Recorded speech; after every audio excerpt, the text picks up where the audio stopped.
तो चलिए आज एक ऐसी दुनिया में चलते हैं जो लगभग 5000 साल पहले, जी हां 5000 साल पहले भारतीय उपमहाद्वीप में मौजूद थी। एक ऐसी सभ्यता जो अपने जमाने से आप कह सकते हैं कहीं कहीं ज्यादा आगे थी। कहानी की शुरुआत होती है एक बहुत ही सीधे लेकिन गहरे सवाल से। एक ऐसा सवाल जो शायद सिंधु नदी के किनारे रहने वाला कोई बच्चा हर रोज अपने पिता से पूछता होगा। और जानते हैं, इसी सवाल में एक बहुत बड़ा राज छिपा है। जी हाँ, ये कहानी है सिंधु घाटी सभ्यता की। वो जमीन, मोहनजोदड़ो और हड़प्पा की धरती, एक ऐसी गाथा जो आज भी इतने सालों बाद भी हम सबको हैरान कर देती है। जरा सोचकर देखिए, 5000 साल पहले जब दुनिया के ज्यादातर हिस्सों में लोग आप कह सकते हैं छोटे छोटे समूहों में ही रह रहे थे, उस वक्त यहां हमारे उपमहाद्वीप में एक पूरी तरह से विकसित सभ्यता फल फूल रही थी। तो आखिर ऐसा क्या था जो इस सभ्यता को इतना खास बनाता है? इसका सबसे बड़ा सबूत पता है क्या है? वो आज भी हमारे पास मौजूद है, पत्थरों और पकी हुई ईंटों में छुपा हुआ। हम बात कर रहे हैं उनके अविश्वसनीय शहरों की। जब आर्कियोलॉजिस्ट ने इन शहरों को पहली बार खोजा तो वो सचमुच दंग रह गए। आप सोचिए, हजारों साल पुराने शहर और वहां कीचड़ या गंदगी का नामो निशान तक नहीं। ऐसा लग रहा था मानो किसी भविष्य के आर्किटेक्ट ने इन्हें डिजाइन किया हो। सब कुछ एक सटीक योजना के तहत बना था। और उनकी इंजीनियरिंग का सबसे बड़ा कमाल वो था उनका ड्रेनेज सिस्टम। सोचकर देखिए, हर एक घर से नालियां जुड़ी थीं। और ये सिर्फ नालियां नहीं थीं, ये ढकी हुई थीं। ये छोटी छोटी नालियां शहर की एक बड़ी जल निकासी प्रणाली में जाकर मिलती थीं। और तो और, उनमें सफाई के लिए मैनहोल तक बने थे। ये अपने समय से सदियों सदियों आगे की सोच थी, एक कमाल की उपलब्धि। अब जरा इस बात को आज के समय से जोड़कर देखिए। 5000 साल पहले उनके पास एक ऐसी यूनिवर्सल, घर घर तक पहुंचने वाली स्वच्छता व्यवस्था थी जिसे बनाने के लिए आज भी दुनिया के कई मॉडर्न शहर, जी हां आज के शहर, संघर्ष करते हैं। ये बात सच में अविश्वसनीय है। और ये शहर सिर्फ साफ सुथरे ही नहीं थे, नहीं, ये बेहद संपन्न थे, जिंदगी से भरे हुए।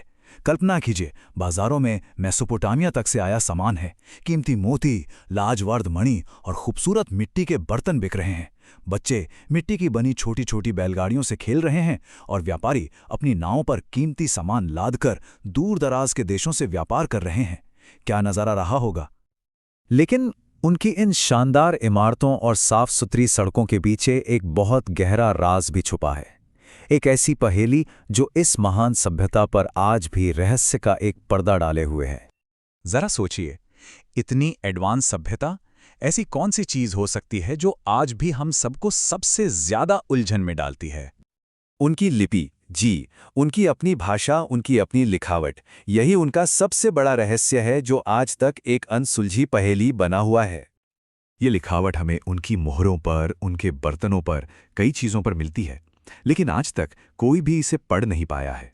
कौन जानता है कि उनमें उनकी कौन सी कहानियां, कौन से राज या कौन से सपने कैद हैं। और देखिए, जिस तरह उनकी शुरुआत इतनी दिलचस्प है, ठीक उसी तरह उनका अंत, वो भी एक बहुत बड़ा रहस्य है।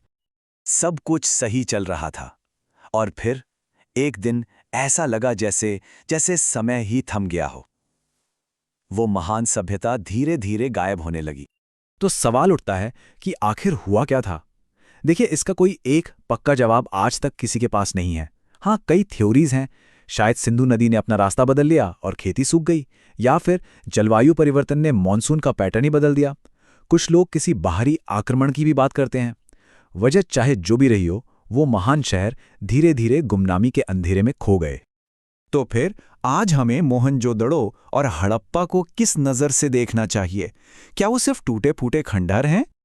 नहीं, बिल्कुल नहीं। हमें अपना नज़रिया बदलने की ज़रूरत है। ये सिर्फ पत्थर और मिट्टी के ढेर नहीं है, ये हमारी जड़ों की कहानी है, हमारी पहचान की कहानी। तो यहाँ से जो सबसे ज़रूरी बात हमें समझनी है वो ये है कि हड़प्पा के लोग सिर्फ कुछ लोग नहीं थे। वे एक अद्भुत सभ्यता थे जो अपने समय से बहुत पहले जन्म ले चुकी थी। और उनके खंडर आज भी उनकी उसी महानता की गवाही देते हैं। और अंत में चलिए एक सवाल के साथ इसे छोड़ते हैं। अगर सिर्फ सोचिए, अगर किसी दिन हम उस लिपि को पढ़ने में कामयाब हो गए तो हमें उनकी कौन सी अनकही कहानियां, कौन से राज और कौन से सपनों के बारे में पता चलेगा? ये एक ऐसा सवाल है जो आज भी इतिहासकारों को और हम सभी को रोमांचित कर देता है।